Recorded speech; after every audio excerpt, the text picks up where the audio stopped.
All right, good afternoon, everyone. It's just turned 12. We're going to give it a minute or two for other people to join the meeting.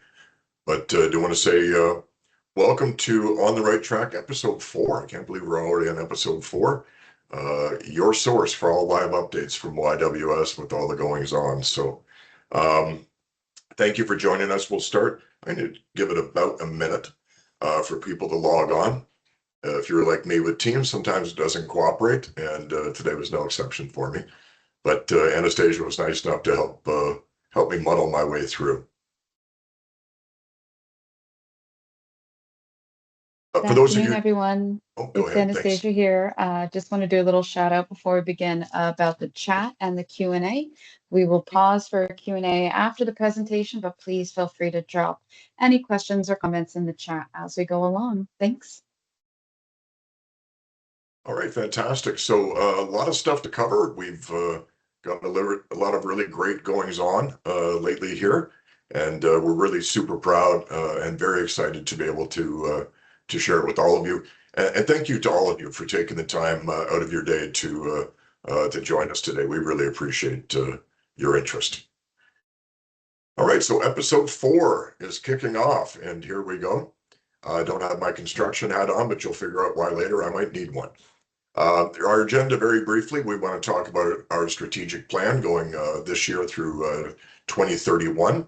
We're going to talk today also about our organizational restructure, our 40th anniversary, and of course, very exciting opening up later this fall is on Wardlaw, our new supportive housing project that we're excited about, and we're very proud of what's going to be coming this fall. All right, so our strategic plan, for those of you that have been involved in strategic plans, you know that they involve a lot of work, they involve a lot of thoughtfulness, and they also require some excellent guidance. So I want to thank Lynn Ferguson for all the work that she did. Sometimes it can feel like stapling water to the wall when working with some of us, but Lynn's research and her input has been invaluable to us. And I also want to give a giant shout out to Brittany Bateman, who really brought it to life with her graphics and some of the other pieces, and just did a fantastic job in finding a way to really make it come to life. Strat plans can be boring, but that's only for boring people, and we're not a boring agency, and so we're really excited about what's coming. All right, so we sort of have, you'll see the theme of sort of the roadway and the pathway as we move forward. There's going to be some key highlights as we go along. One is the expansion of our one-of-a-kind stay-in-school program that we are just so proud of, and the young people that have excelled in their education through the supports offered through Stay in School. But the key is it's their ambition, it's their hard work. We want to upgrade the existing YWS emergency shelter. Again, we've been in the building that was renovated in 2006, started back in 1986 in our 40th year. So it's time for a refresh sometimes. Also, the expansion of our mental health services, which have been really fantastic. And for those of you that don't know, our mental health services are actually delivered in-house. So there's no need to be going out. Some of the anxiety about for our young people when they have to go out in the community and share their stories with someone, they can do it all in-house. And we want to increase and expand our mental health services because we know how valuable it is. Recent survey found that over 83% of all young people experiencing homelessness had high levels of depressive features and anxiety, which makes sense if you think about their situation. We want to help to alleviate that. We want them to have all the tools that they need, including good mental health and fantastic support from the Dan Foundation for that. We couldn't do it without them. The Abra and Marla Dan Foundation has just been key to making all that happen. So shout out to them because they realize the importance of good mental health for young people to move forward in a successful way. Now, number 4, scattered site housing, as well as rent subsidy programs, is something we're looking at. When people want to know what is scattered housing, we'll talk a little bit about it later, but it's rather than having one building with 30 units, you've got maybe 10 buildings and there's 3 units per, and it's sort of, it's moved across. So hence the term scattered. Um, and we're looking at, again, one of a kind trades and expanded pathways to independence. How do we work with young people to get them into the skilled trades while supporting them with the housing that they need and all the other supports that they need? It's going to be just a fantastic program that we're looking forward to launching. And of course, our 5-year capital campaign, we need to be sustainable. If you're going to be doing improvements to buildings and you're going to be doing other capital structures, purchasing of new properties, whatever it might be, we've got our capital campaign that is going to help sustain that to make that happen. So we're looking forward to it. Again, everything here is research and data and evidence-based. That's how we develop our strategies. And of course, with the immense work of Lindsay Black, with our HR manager, we're looking to make sure that we have all the proper HR supports, including training and education, to help our folks do the best job possible. So the road ahead, we've talked about some of the priorities and some of the initiatives that we're going to be working on. And really what it is that we also need to build productive long-term relationships for advocacy, partnerships, sponsorships, and donors. As all of you know, we cannot do what it is that we do without the support of our donors, whether they be foundations, whether they be corporate, individual, service groups, faith groups, all of that combines for over 50% of our annual funding. And the team under Monica Fox has just done a fantastic job working with all of our funders to always look for new opportunities and how can we best support some of the initiatives that we're working on. So that team, the philanthropy and engagement team, works hard every day looking for funding, but also solidifying relationships with the incredible donor base that we're so lucky to have. All right, so we had an extra hour a couple weeks ago, and we thought, hey, let's completely reorganize. This is actually similar to our strategic plan. This has been almost 2 years in the making. Just to give people some background, it first started with the pro bono HR consultants working with myself and Lindsay to how do we change to KPI-driven assessments and really how do we support our staff team. We looked at new scheduling models. We worked with a consultant there. Again, we wanted to get the feedback of our staff. We wanted to get the feedback of the young people that we support and our stakeholders. How do we bring all of that in to reshape what we're doing? At the same time, we worked with Leonova, and what we found with what we had to ask ourselves some very uncomfortable questions. And again, they gathered more data for us, more input. So you've got at this point 4 different consultancy groups all telling us the same thing. And what they're telling us is we can do better. We knew that we could. We had to ask some very tough questions. We had to take our ego and put it in our back pocket. Understand that the first and foremost priority of this agency is the young people that we serve and the young people that continue to live that we can support to help maintain their housing. That has to be our number one consideration at all times. It was uncomfortable at times, I'll be very honest with all of you. When you're asking difficult questions, sometimes you have to give difficult answers. We weren't afraid to, though, because we knew that change improves quality of service and improves quality of outcomes. So there was extensive reports that were put through, and we decided that there's a better way to do the things that we're doing. We weren't necessarily doing what we thought we were at times. Our stats and our research and our data analysis really informed us on that. So we've gone to a primary case manager model. Previously, we had different departments. So it was all departmental. But what we realized was the real meat and potatoes of what it is that we're doing in the service delivery is a primary case manager. And that they can help with all those other things, whether it be housing, employment, life skills, whatever it is that they need, that it's best served through a different relationship, a relationship with one person. And you'll see one of the reasons why is it eliminates repetition, re-traumatization. So if you have to tell your story of your life to 5 different people in 5 different departments, it brings back a lot of stuff, and it can actually be traumatizing for people to have to relive this over and over and tell a stranger basically their story of their life over and over again. Tell it once. We get it in there. We all inform each other. We know what we're doing, and it allows the work to continue without that repetition of telling some really terrible stories about your life. That is not client-centered and is not client-focused. So we move to that. We want a more humanist approach.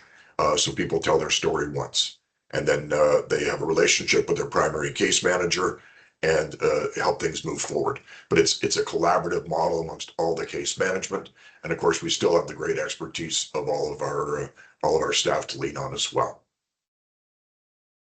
So again, more personalized. Everything is embedded. The life skills, the employment is all embedded within the case management model. Now, our focus, though, is very different. Our focus now, the biggest focus we have is on employment, training, and education. We want people to be ready to move on in a productive way as they move forward in their lives. And the best way to do that is good, solid employment. And again, backing it up with good mental health services so people do have the ability, to actually move forward in an effective and successful way. There are some changes coming from the city. We are governed by Toronto Shelter Support Services, and we have something called shelter standards. These are things that we have to meet. They are slowly evolving in the city of Toronto. Formerly, there was a housing benefit called COB, the Canada Ontario Housing Benefit, and that has been depleted. And so what it means is, how do we replace that? We replace that with good training, education, and employment opportunities. We want our graduates to be people that can live independent, strong lives. We build on their resiliency and their strengths. And so if we want to build that independence, we want them back in control of their lives, rather than being dependent on a government subsidy alone. And instead, we want to empower them to actually help to chart the course of their lives. The city is moving towards some time markers that we are going to have to meet at 90 days and 6 months. We're trying to get ahead of the game so that we're ready to go when the city makes the changes. And it's our 40th anniversary. Again, it creeps up on us. 1986, we started. It's absolutely unbelievable. And so we got our 40 years. Our staff team, we're going to be celebrating on April 23rd. That is the date that we first opened our doors in 1986. And we will have an announcement coming soon about a more public facing event that we would love all of you to join. We got some really exciting things, but we have to wait. We don't want to reveal too much right now, but there will be an announcement coming down the road for what is going to happen for our 40th anniversary. Now, we've got another exciting development. This is fantastic. So many great things happening here. So the energy is fantastic right now with the agency. Many of you know that we're authorized by City Council to be the lead operator for a 51-unit supportive housing project. It's being built. It's almost completely built. It's about 1 kilometer away from their shelter at Albion and Islington area on Wardlaw Crescent. We've got sort of the renderings of what it's going to look like. This is going to be long-term housing. For some people, a little shorter, but for most of them, it's going to be the longer-term housing. We're going to be working with seniors. We're going to be working with youth. We're going to be working with some of our former residents that are having a hard time, need those extra bits of support. Newcomers will be supported there. Women escaping violence. We're going to have a real mixture of clientele there. 51 total beds. Again, all of the in-house mental health services, all of the support services, employment, life skills, training, ESL, it's all going to be under one roof. And we're really, really excited about this. Now, it is just so you know, it is technically a rapid build. Rapid is a relative thing. If you get a chance to drive by, or you can see on some of our LinkedIn posts on our social media, the building is built. Now it's just the fine tuning what's going to be happening. There's some partnerships. We first started this journey over 2 years ago, working with the city to, how can we create a different model? So we want a made in Rexdale solution for a Rexdale problem.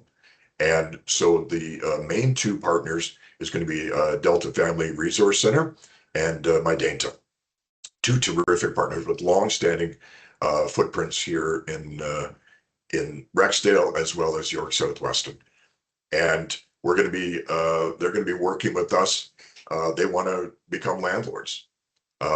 We are landlords. We have our 24-bed rooming house down on Bathurst Street, but Delta and my Daint are really excited about the possibilities for the future, and we're looking forward to working with them. They're going to have some staff working with us. We're going to rely on some of their expertise, my Daint's expertise around newcomers, right?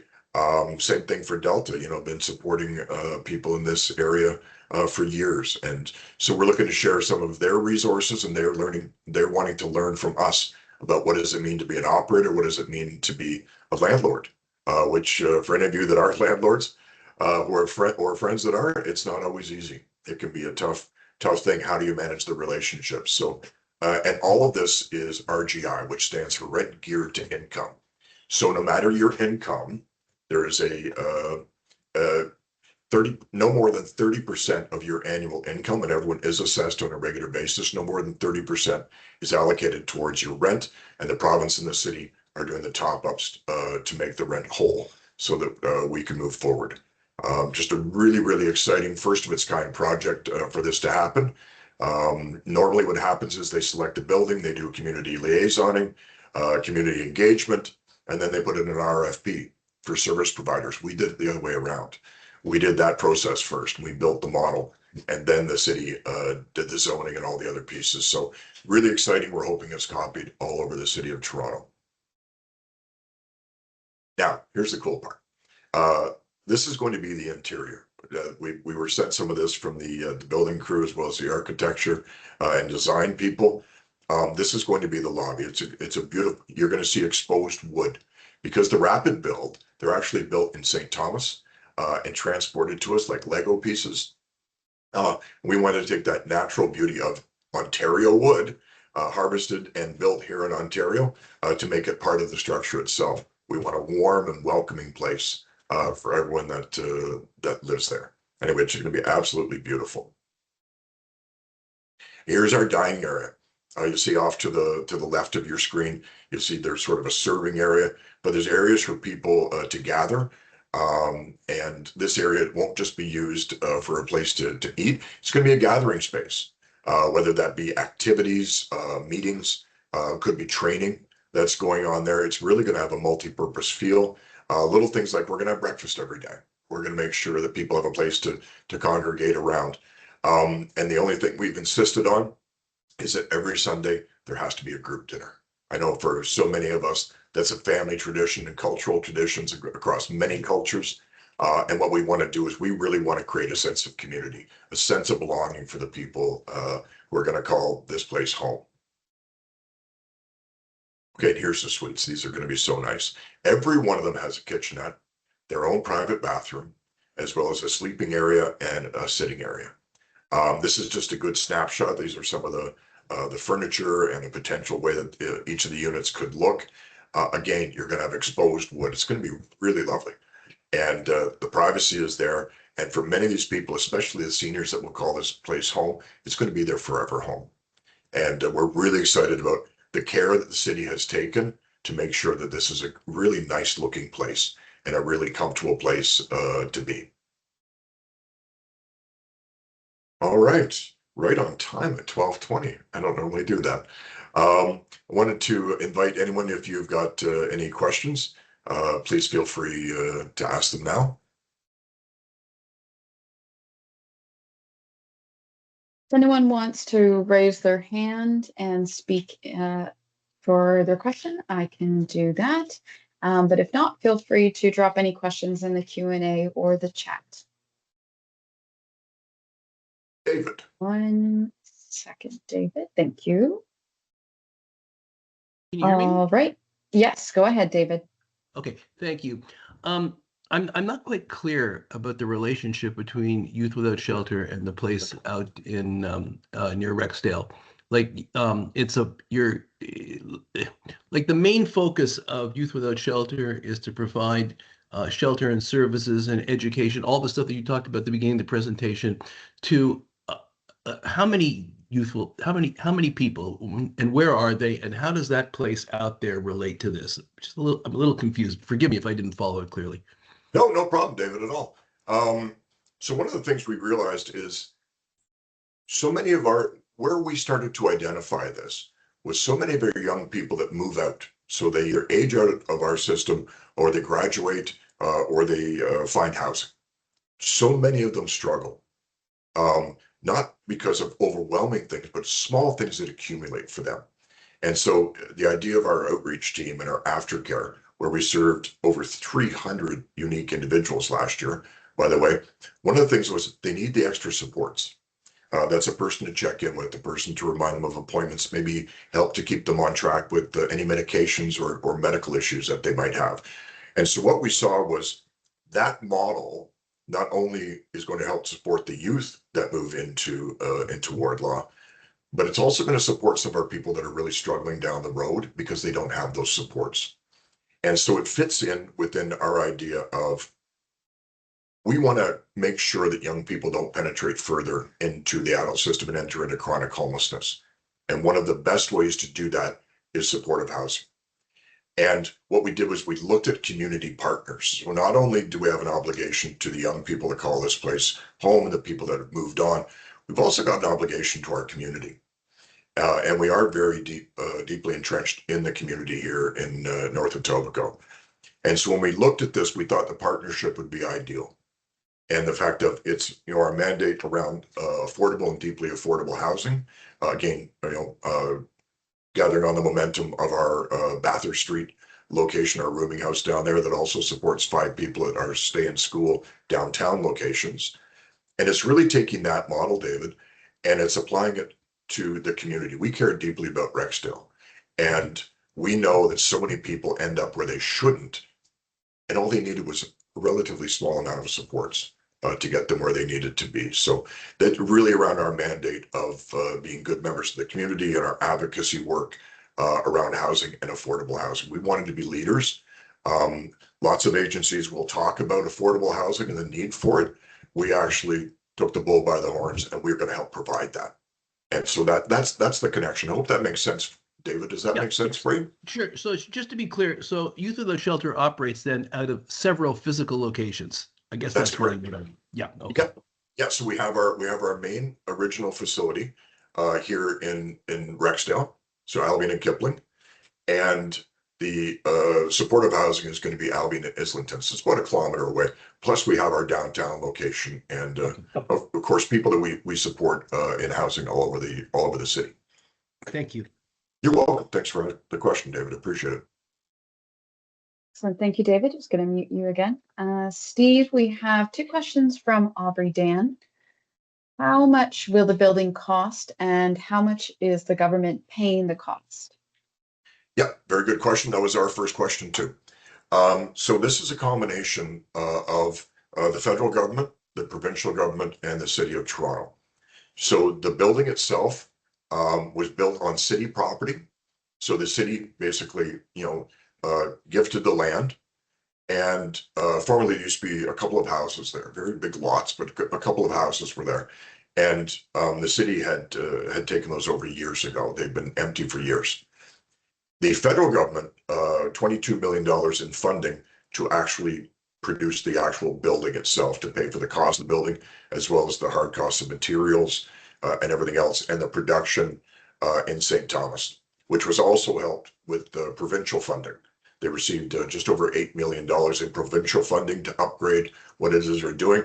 I'm not sure if some of you are aware, there's several of these rapid builds popping up with supportive housing all over the province right now. There's 2 in Toronto that were just recently in the news. So the federal government looked after that piece. The city had that piece. Now, the operating costs are actually through the collection of rent. So there's a certain number of what's we're looking like a per diem rate, a daily rate for supports that are available, and that comes through the city in collaboration with the Ministry of Municipal Affairs and Housing. So there is that piece that comes in. So there's a certain amount of money every month that is allocated towards support services on a per door basis, if that makes sense, per person basis. But then you've also got for the building operation itself, for the physical plant itself, you've got rent. So that rent subsidy is brought in to help cover the costs, as well as the support services costs that are allocated through the province and the city of Toronto. I hope that answers your question, Aubrey. Steve, and the follow-up to that, which you also touched on, was who covers the operating cost? Yeah. Yeah, that was it. Okay. Oh, good. I did answer your question. Yeah. So it's a combination of two levels that cover the operating. There's the operating, then there's the building management itself, making sure the place still continues to look great. And things like food are available and utilities and building maintenance. Yeah. Awesome. Thank you.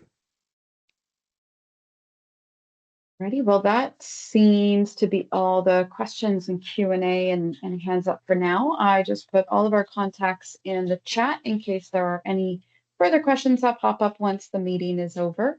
But looks like we have last call going, gone. And it seems that is all the questions for today. Thank you, everyone, for taking time out of your day to come and join us. And can't wait till our next session. I'm sure we'll have more fabulous things to talk about. Take care, everyone. Have a great day.